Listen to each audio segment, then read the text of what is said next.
नमस्कार, बहुत बहुत स्वागत है आप सभी का। आप देख रहे हैं एनएमएफ न्यूज। आपके साथ मैं हूं नम्रता चौधरी और मेरे साथ है मेरे सहयोगी अभिषेक पुंडीर। संभल में जिस तरीके से हिंसा हुई वो तस्वीरें आपने देखी होंगी, डरा देने वाली तस्वीरें थी। और इससे आप अंदाजा लगा सकते हैं कि जब इस पूरे हिंसा के बाद पहली जुम्मे की नमाज पढ़ी तो एहतियातन आरएएफ की टीम तैनात कर दी गई थी, कई मजिस्ट्रेटों को तैनात किया गया था, पुलिस की टुकड़ियां अलग अलग जगह पर खड़ी थी। कोई भी अप्रिय घटना ना हो इसको लेकर पुलिस प्रशासन पूरी तरीके से मुस्तैद था।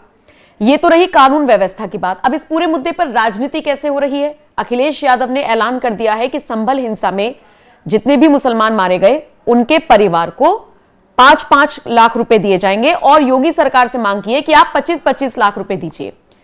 4 मुसलमानों के ऑफिशियल तौर पर मारे जाने की खबर थी। हाँ। तो मृतकों के परिजनों के साथ अखिलेश यादव ने दिखा दिया है कि उनके साथ खड़े हैं।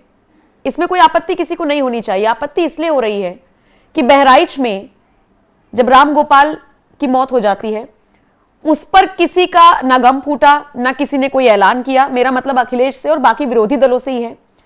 तो ये भेदभाव क्यों अभिषेक? भेदभाव मुझे तो लगता है नम्रता जी, भेदभाव लेट हुआ है। अब से पहले ये ऐलान हो जाना चाहिए था। जिस तरीके से इनका एक मॉडस ऑपरेंडी रहा है समाजवादी पार्टी का, तुष्टीकरण की राजनीति जिस तरीके से करते हैं। मैं आपको 2 चीजें बताना चाहूंगा अखिलेश यादव पर आने से पहले।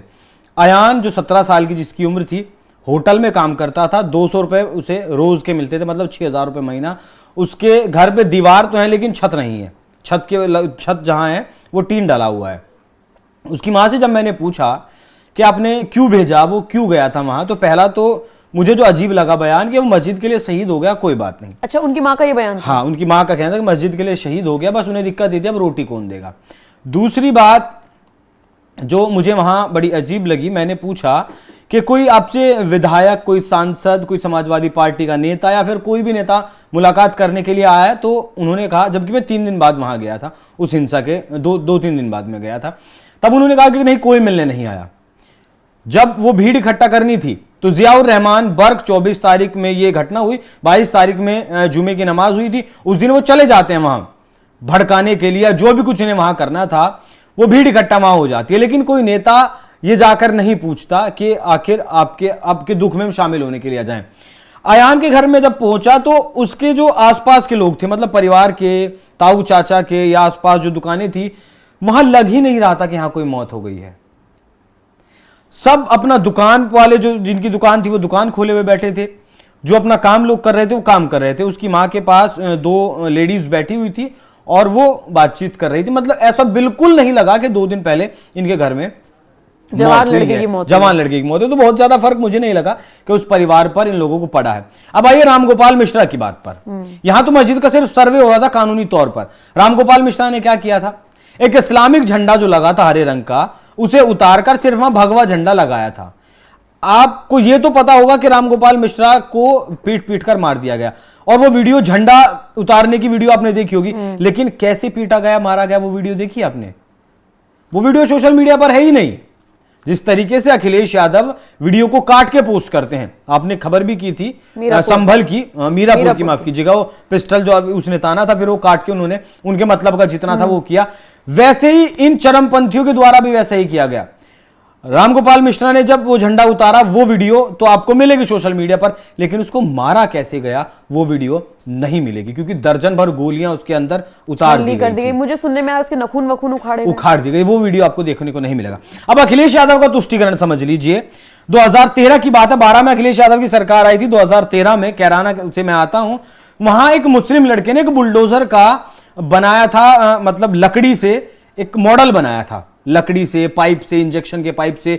तो अखिलेश यादव ने उसे 1 करोड़ रुपए देने की घोषणा की थी कैराना में ही एक और लड़के ने एक जेसीबी का मॉडल बनाया था, लेकिन किस्मत से वो हिंदू था और सरकार अखिलेश यादव की थी, तो अखिलेश यादव ने वहां एक फूटी कोड़ी का ऐलान नहीं किया। ठीक है, ये सब कुछ किया जा रहा है मुस्लिम वोटों के लिए, इस बात से तो आप सहमत रहेंगी।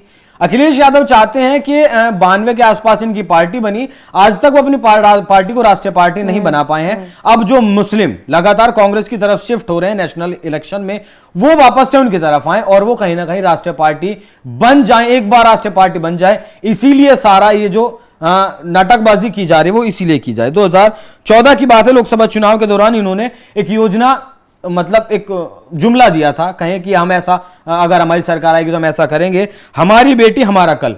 वो सिर्फ अल्पसंख्यक बेटियों के लिए थी, अल्पसंख्यक बेटियों में भी मुस्लिम बेटियों के लिए थी, जिनकी शादी ब्याह के वक्त पर 30,000 रुपए पर बेटी के हिसाब से दिया जाएगा। क्या हिंदू अगर गरीब परिवार है उसकी बेटी बेटी नहीं है? 30,000 रुपए मुस्लिम परिवारों को आप दे रहे हैं। रंगनाथन आयोग की एक रिपोर्ट आई थी जिसमें यह कहा गया था मुस्लिमों की स्थिति अच्छी नहीं है, दलितों से भी खराब है। तब मुलायम सिंह यादव ने भी ऐलान किया था कि 18% हम रिजर्वेशन देने की मांग करेंगे सरकार से, कि आपको 18% अलग से कोटा दिया जाए जिससे आपकी आर्थिक स्थिति सुधार हो। 18% लाभ, ये जो मदरसों से जो डिग्री लेते हैं, आलिम वगैरह जो बनते हैं, इन्हें भी 18% आरक्षण देने की बात कही गई थी कि नौकरियों में भी इन्हें 18% हम आरक्षण दिलवाएंगे, सरकार से ऐसी मांग करेंगे। 100 करोड़ रुपए हज हाउस के लिए देने वाले कौन है? अखिलेश यादव ही हैं जिन्होंने 100 करोड़ रुपए दिए थे कि उत्तर प्रदेश में क्या आप हज हाउस बनवा लीजिए। और एक खबर भी वायरल हुई थी, हालांकि वो फर्जी थी, कि अखिलेश यादव 1000 करोड़ रुपए मदरसों के लिए जारी करेंगे। 2000 नई मस्जिदें, माफ कीजिएगा, 2000 नई मस्जिदें बनाएंगे और उनके लिए 1000 करोड़ रुपए वो देंगे। हालांकि ऐसा वो नहीं कर पाए, अब ऐसा सोच रहे थे, लोगों ने प्रचारित कर दिया, वो नहीं था।